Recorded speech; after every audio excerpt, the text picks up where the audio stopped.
What's up, peeps? Joe Passarelli here to get right down to business, folks. If you've been following the dirt sheets over the past week or so, you know the WWE is really facing some trying times.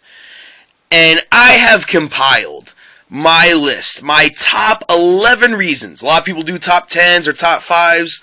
My lucky number happens to be 11, so I'm going to give you my top 11 reasons why the WWE is currently facing tough times. Alright, folks. Number 11. Antonio Cesaro and superstars like him losing momentum.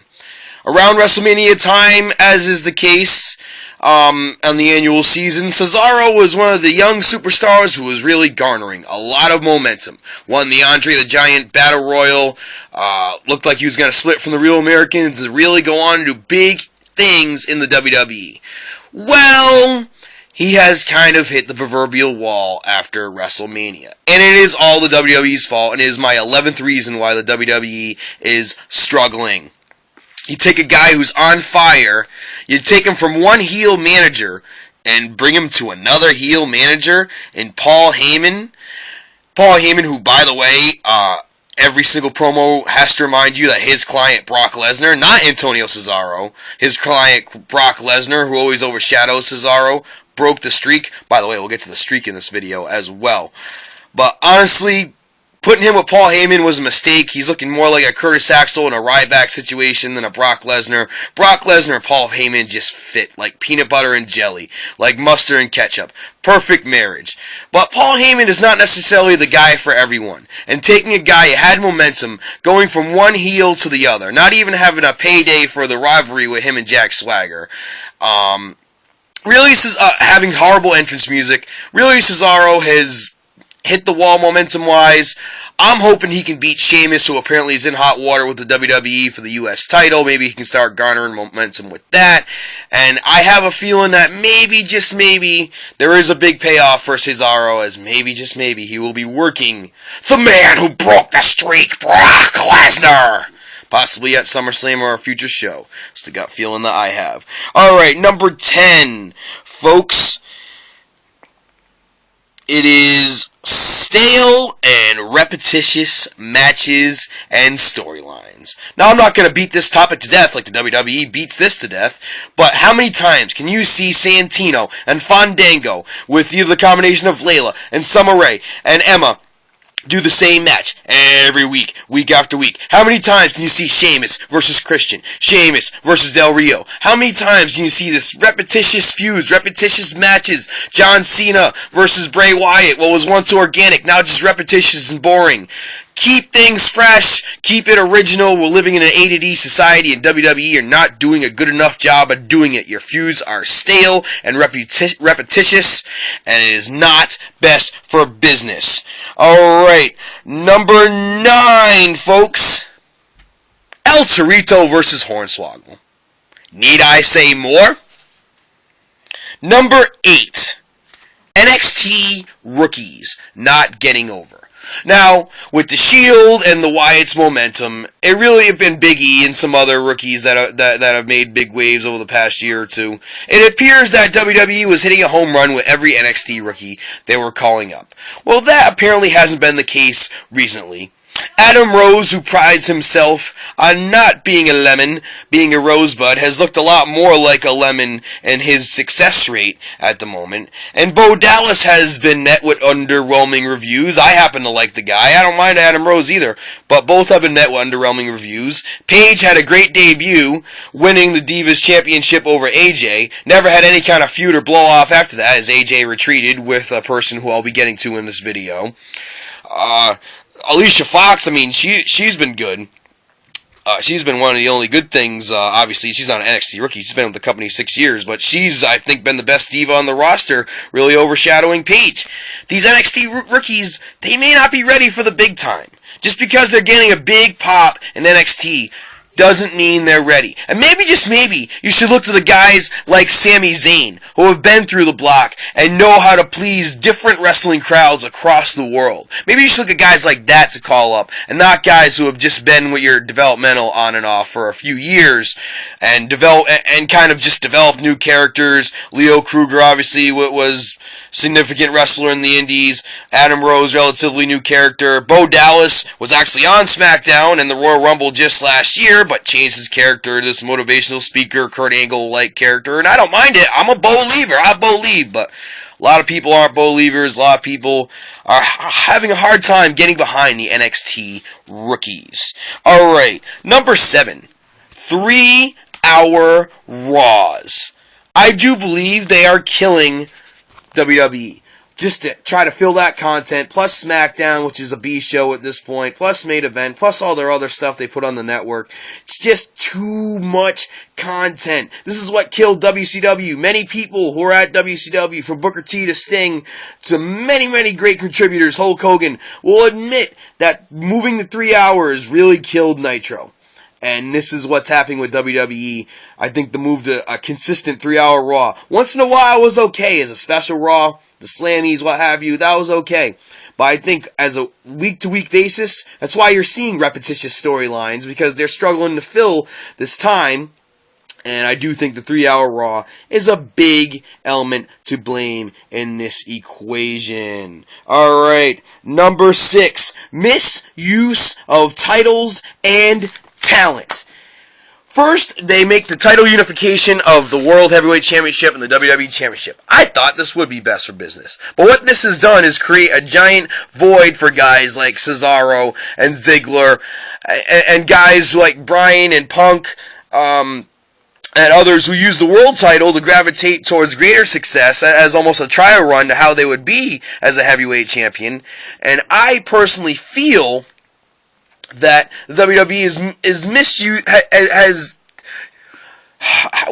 there's so much I can go with this topic. I think ending the brand extension was bad, putting the titles together. It was good to have the world title on one show, WWE title on one show, the IC title on one show, US title on one show. Whether you had a tag championships or divas or cruiserweight, I didn't mind. I think more than one tag team champions is too much. More than one divas champion is too much. But at the same time, the lack of a brand extension has left a big void, because that's where guys like Eddie Guerrero, CM Punk, Daniel Bryan even had their first runs as World Heavyweight Champion and proved that they could get to the next level. Heck, Christian or Dolph Ziggler wouldn't have been World Champions if not for the World title being on its own. Guys like Cody Rhodes, Kofi Kingston, even Zack Ryder, burials of people for no reason, misuse of talent, misuse of titles. Don't even get me started on the US title and IC title, how they devalued those over the years. I think that has really hurt the WWE, because the titles are supposed to mean something. And the Money in the Bank, too. They've jobbed that out over the past few years. That used to mean so much. I don't understand why the WWE jobs out their championships and jobs out their talent to the point of unable to get out of mid-card hell, especially if you're a guy like Kofi Kingston. At this point, a guy like Dolph Ziggler, Wade Barrett just nearly fighting out of it. It's absolutely ridiculous. Alright, folks. Number 5. We're getting down to the top 5. The Undertaker losing his streak at WrestleMania. Although it did provide a moment of shock and awe, and a moment we will never forget, I think this moment has cost the WWE subscribers and loyal fans. I think a lot of people have turned away from the WWE who believed in the streak, who watched WrestleMania casually, annually, and knew 3 things were going to happen. Death, taxes, and the streak. 3 things certain in life. The fact that you have Brock Lesnar end it, and then Brock Lesnar, again, as we said, not even on TV, overshadowing Cesaro without even being there. It's just been horrible, and I think it's pushed a lot of fans away. Undertaker losing the streak, not best for business. Number 5 reason why the WWE is hurting. Alright, number 4. Pipe bomb, CM Punk. Everybody's out there who's loyal to CM Punk. I love him. He's been an inspiration in my life. He's one of my favorites of all time. I do respect him going out on his own terms, apparently getting married to AJ Lee, living his life, hanging out with Bill Murray, going to Cubs games. That's great. Happy for you, Phil. But at the same time, you really left the WWE in a bad spot. Yeah, you had a disagreement with creative, but we are one of the few superstars who have been not only created, but stayed at the top. Defeated John Cena, really defeated everybody. You knew CM Punk was in that category of a John Cena. And now we see Daniel Bryan in that category, possibly. But CM Punk leaving the company drastically hurt it. It hurt the buy rates of WrestleMania. It's hurt the buy rates of the WWE Network. Punk has a lot of loyal fans, which I believe went with him when he left the WWE. And his departure has severely hurt. Number 4 reason, CM Punk. Number 3, yes, Daniel Bryan.